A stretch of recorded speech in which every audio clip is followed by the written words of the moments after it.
COVID ini pandemi biasa atau war tool atau senjata perang? Hal ini merupakan pertanyaan mendasar sehingga jawaban dari pertanyaan tersebut sesungguhnya tercermin dengan tindakan apa yang diambil oleh para pejabat saat ini. Lalu kita bertanya lagi, apa yang terjadi ketika vaksin sudah mencapai 70% populasi yang seharusnya sudah tercapai herd immunity atau kekebalan kelompok. Lalu muncul mutasi strain virus baru lagi. Berdasarkan data kecepatan melakukan vaksinasi COVID Indonesia sudah cepat di tengah gelombang terpaparnya juga tinggi seperti saat ini. Sehingga yang tadinya 250.000 vaksin per hari, Indonesia itu sesungguhnya bisa mencapai herd imunitas dalam 3 tahunan lagi dari sekarang. Saat ini dipercepat berdasarkan informasi bisa 1 juta suntik vaksin per hari. Walau data ini masih diragukan karena kalau satu tenaga kesehatan menyuntik 100 orang per hari maka ada 10.000 nakes yang bekerja. Namun kita anggap informasi ini benar dulu deh. Maka dalam 1,5 tahun lagi atau akhir tahun 2022 herd imunitas tercapai maka kita menang melawan COVID. Pertanyaan liar, apa yang terjadi kalau mutasi lain lagi datang? Lalu kita kejar-kejaran deh dengan vaksin jenis baru lagi. Kalau saat ini kita anggap serangan gelombang kedua, apa yang terjadi kalau ada strain jenis baru yang mungkin bisa membuat gelombang ketiga di tahun depan? Melihat cara penanganan pemerintah atas COVID yang merupakan virus impor dan PCR antigen juga produk impor kebanyakan dan masker juga terbanyak barang impor, bahkan disuruh 2 lapis lagi sekarang. Lalu vaksin juga produk impor. Ini kita tidak boleh berlama-lama seperti ini. Apa nggak kita balik aja sebaiknya? Inilah masa di mana produk lokal misalnya masker harusnya merupakan 90%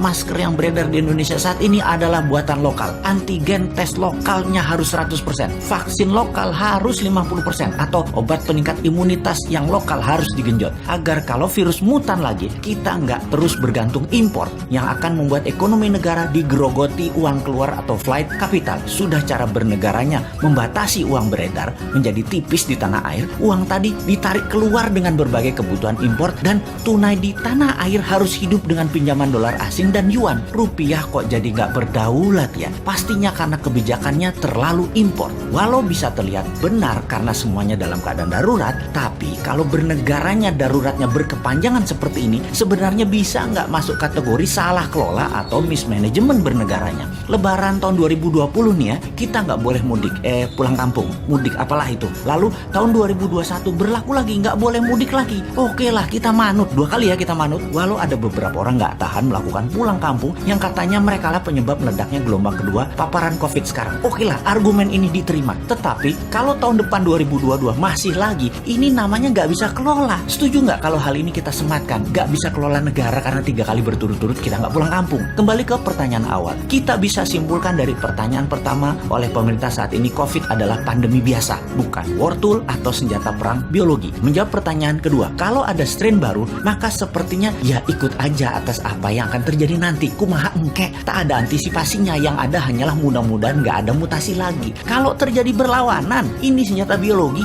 dan strain baru, mutasi baru lagi yang membuat harus vaksin baru lagi. Kita tergopoh-gopoh lagi. Solusinya pasti tinggal bangun narasi, bayar pasukan buzzer, dan pasukan buzzer bekerja keras lagi. Nah, di posisi begini kasihan mereka yang mau jadi presiden tahun 2024 sementara mereka dalam posisi menjabat yang ternyata salah semua pengelolaan pandemi dan ekonominya. Pasti kena imbas negatifnya mereka karena mereka juga bagian dari ketidaktepatan kelola pemerintah pusat dan daerah. Karena yang digadang-gadang tahun 2024 kebanyakan pejabat incumbent. Di sini enaknya jadi yang bukan pejabat tetapi selalu memberikan solusi. Bahkan bukan hanya solusi, tapi saran yang dikerjakan walau dengan skala tanpa fasilitas. Bisa jadi kuda hitam nggak di tahun 2024 kira-kira dia itu. Tapi mudah-mudahan prediksi ini salah. Ekonomi membaik, COVID teratasi tahun ini. Amin. Cuman takut aja prediksi ini benar. Masa tinggal bosman tahun 2024? Ya nggak mungkin toh. Harusnya bisa 3 kali menjabat. Dukung.